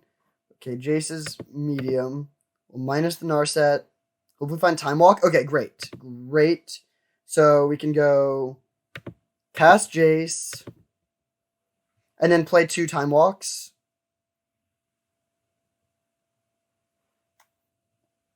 Although, does playing 2 Time Walks even do anything? Not really. I think I'm just going to play 1 Time Walk. And then if they counter this, then we'll definitely copy it in response. But this seemed a little bit better to me. No value in attacking. So we loot. Thada Adele. That's a good draw. Oh, I think that should actually do it. So we discard this. Flashback Time Walk. We could also just go for High Tide and go for the kill that way with Expansion Explosion, but this at least means we're casting 2 spells, so we're a little bit diversified if they do have 1 counterspell.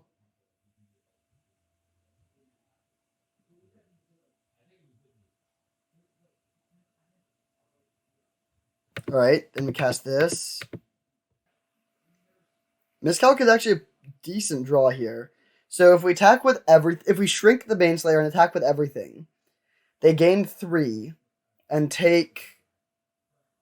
Let's see, from just these guys, they would be taking 3 and gaining 3. No, they take 5 and gain 3, so they take 2.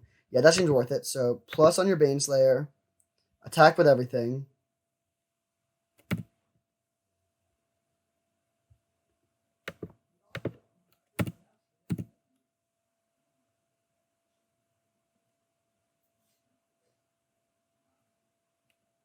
So they go up to 9, then down to 2. Now, if they have a Mox, we can just win for sure. They do have a Mox, but it's not the right Mox. So I think, yeah, but Ballista should do the job as well.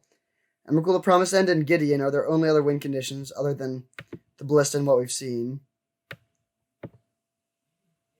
So we play this for 2.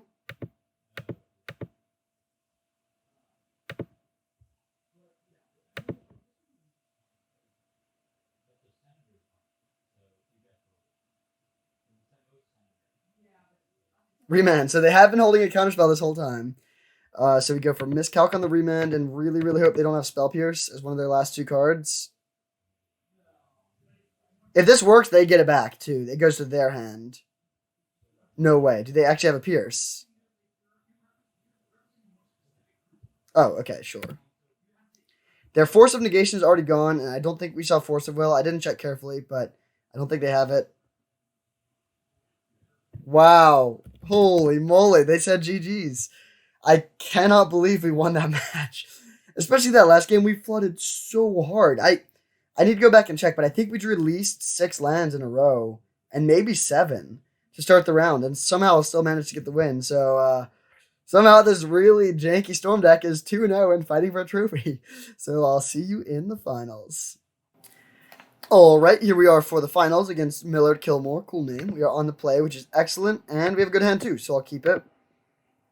We haven't done the Soulfire combo at all yet, but maybe that'll happen this one. I'm just going to lead on this tapped. If they play exactly Thoughtseize, I'll regret this. Or Wasteland, I guess, but I think it's fine. He said they just lead on Forced Go. That is excellent. I'm just going to play Jace here, I think, rather than hold up Miscalc. It is close, but we can just Miscalc whatever their next play. They'll probably play... I guess if they play exactly Raphellos here, I'll regret it. But if it's like Sylvan Library or Sylvan Caryatid or something, then it's fine. Plus, they might just do nothing. Although, that would be a pretty sketchy keep, to keep a hand on the draw that has no place till turn 3.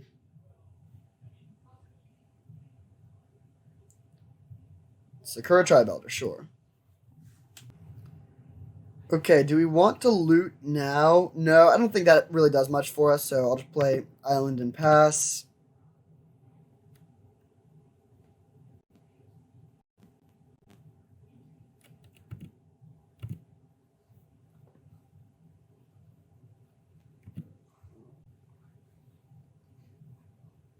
Got a second Plains. Interesting.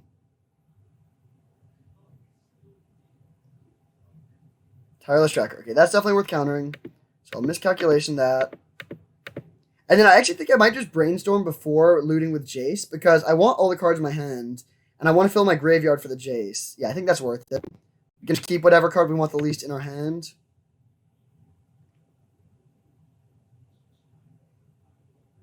I don't think we want empty the Warrens, so I'll just put back, I mean, it doesn't matter what we put back 2 lands, loot, and pitch the empty. And now we can pass holding up commit.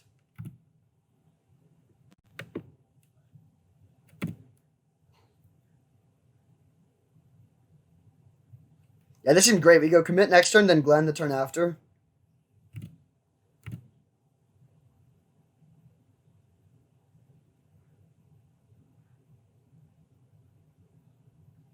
Baneslayer Angel. Lots of Baneslayer Angels in this league.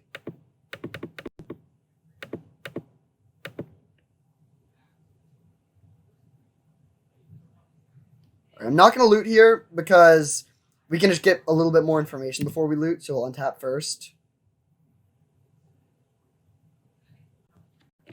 Alright. Now we'll loot so we can get our Jace going.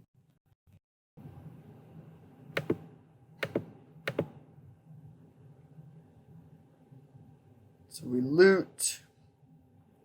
Discard one of these islands. Play Island Glen and just plus and pass. So So they're not drawing the Baneslayer this turn, but they will next turn. They could play some scary creatures here for sure, but hopefully they just have spells like Planeswalkers. Lyra Dawnbringer. Alright, sure. Cryptic Command. So, now I think it's probably best just to play Soulfire and hold up Cryptic here.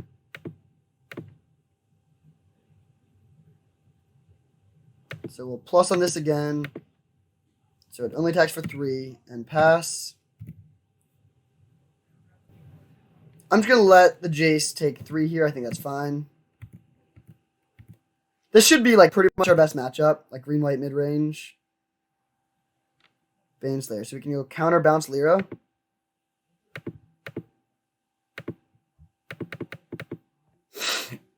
Now if we draw Time Walk, we just win. Or else we could just flash back the commit.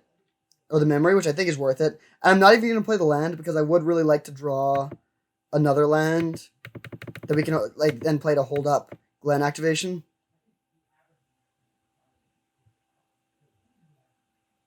Okay, so we can go Misty Rainforest plus and hit for 4.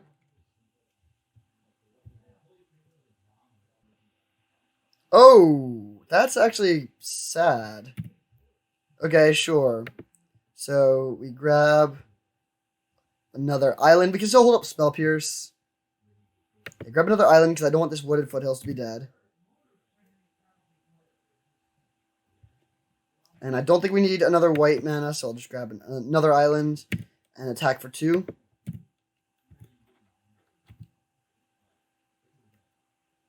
And we'll pass holding up the Spell Pierce. We have a huge mana advantage and 2 things on board, but our hand is pretty bad. I mean, we have Time Spiral, but the rest of our cards don't really do anything. Strip Mine plus Prime Time. Okay, that's a little bit bad.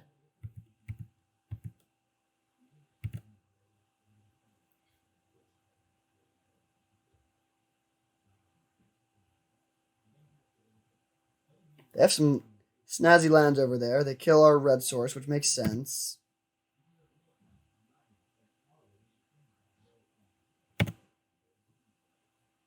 Okay, that's bad. So we just go for the Time Spiral then. So I'll play Mountain and just cast it.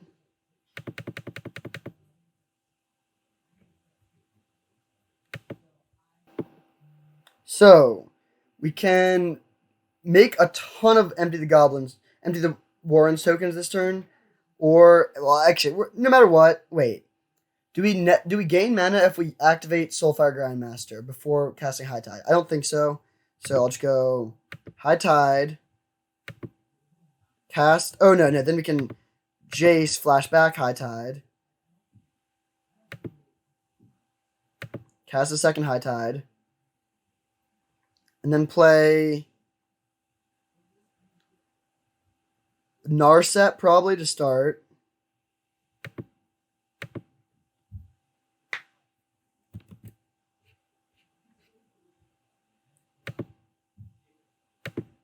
If we find Turnabout, we definitely win. Preordain and Gush. So I'll take the Gush here because it's free. And now we can play the 1,000-Year Storm.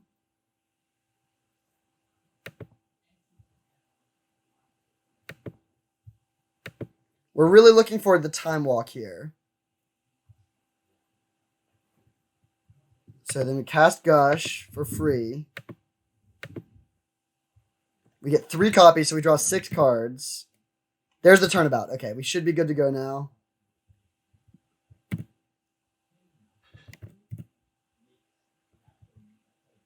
Alright, so we go Turnabout. 4 copies of Turnabout, and we have all these High Tides going. Oh my gosh. Same targets for all of them.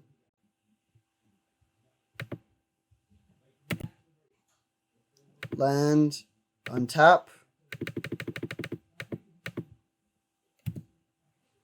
Land, untap. land, untap, land, untap,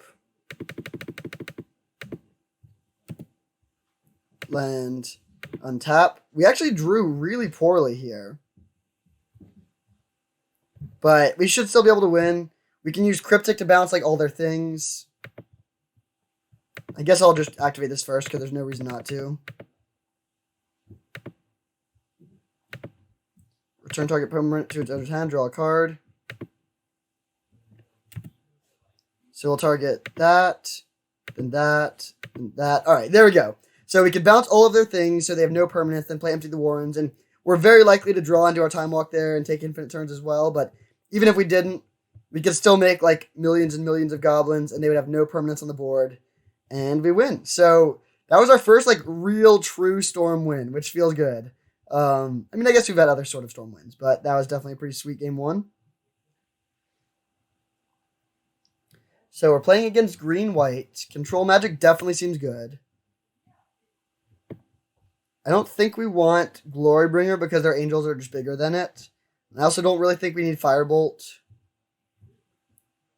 Thousand Year Storm was good there. Maybe we cut the Passing Flames. Yeah, I think I'll cut the Passing Flames. Alright, excellent hand. We can keep it. We're a little bit light on interaction other than this one control magic. So if they have a really... Like, if they ramp into a fast Titan, that could be bad, but definitely going to keep, hopefully. Alright, no turn 1 play is excellent. And we draw Preordain, which I do think I'm going to play here because I would love to find a Time Walk. Don't want the Glen. Brazen Borrower seems okay. I think I will keep the Brazen Borrower. Slows them down pretty well. And I'm less worried about hitting land drops because we have this Jace that can help us find lands. Oh, Strip Mine. Okay. They don't use the Strip Mine, though. Pretty happy to see that. So we go Island, Jace.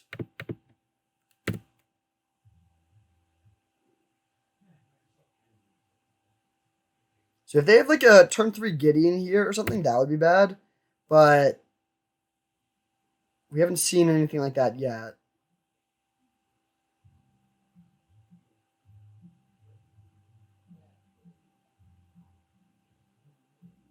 Green Suns for 1. That is not a problem. But they can strip mine our island. Yep, there we go. I think I might just Brazen Borrower to bounce the Noble Hierarch here. Actually, no, that can't be right. I'm just going to pass. They can have their mana, and we'll bounce whatever they play if they play something scary.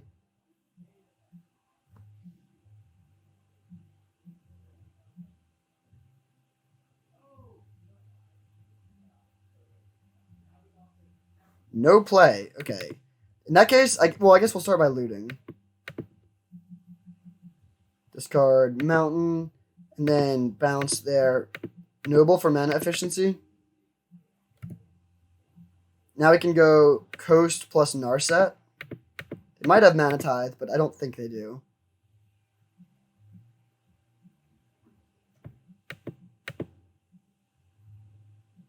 Time Walk. Ooh, and High Tide. I actually think we want High Tide more than Time Walk here. As weird as that may seem. Because we can go High Tide plus Time Spiral next turn. Replay the Noble, not scary. So we go end of turn loot. Discard one of the islands. Untap. So we need to decide between Sacred Foundry and Island. I think I'm just going to play Island, though. Yeah, I think that's the correct play. So we go Island. I'll loot. Discard Control Magic. Play High Tide. Flashback High Tide.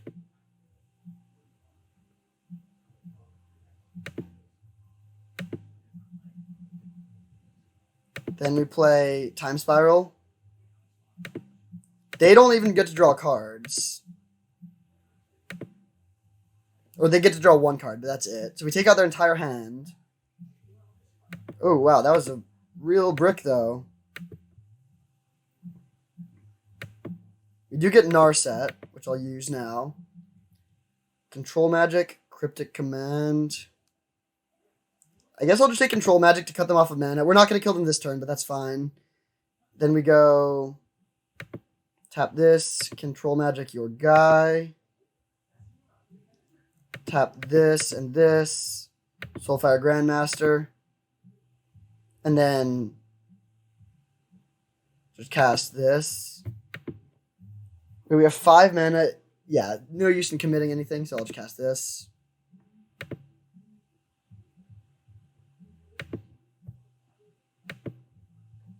Doesn't mean we don't get to hold up Spell Pierce, but I think that's fine.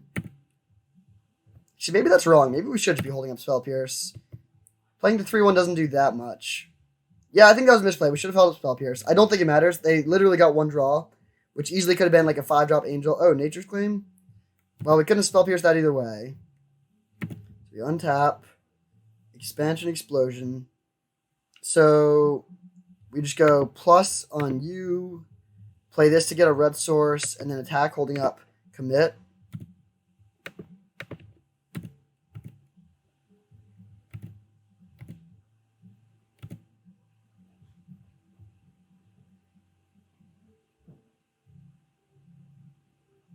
Polukranos. Yeah, their deck is really not very well set up to beat ours.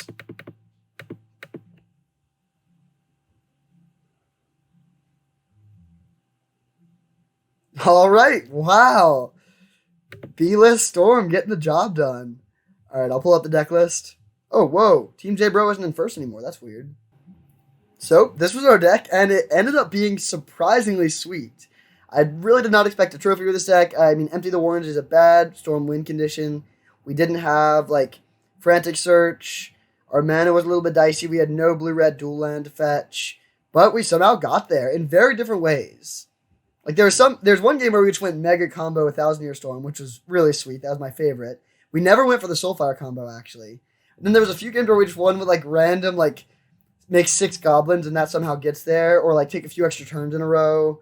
Or, like, even just, like, you know, control magic your thing and win that way. So, again, it's really, really bizarre that this deck ended up being so successful. Oh, one card I should point out. Thought Adele was great. In the first 2 rounds, that card was very, very good post-board. So, yeah, not your average trophy deck, but a trophy deck nonetheless. A whole lot of fun. Just always great to switch it up. Thank you so much for watching. I hope you enjoyed, and I'll see you next time.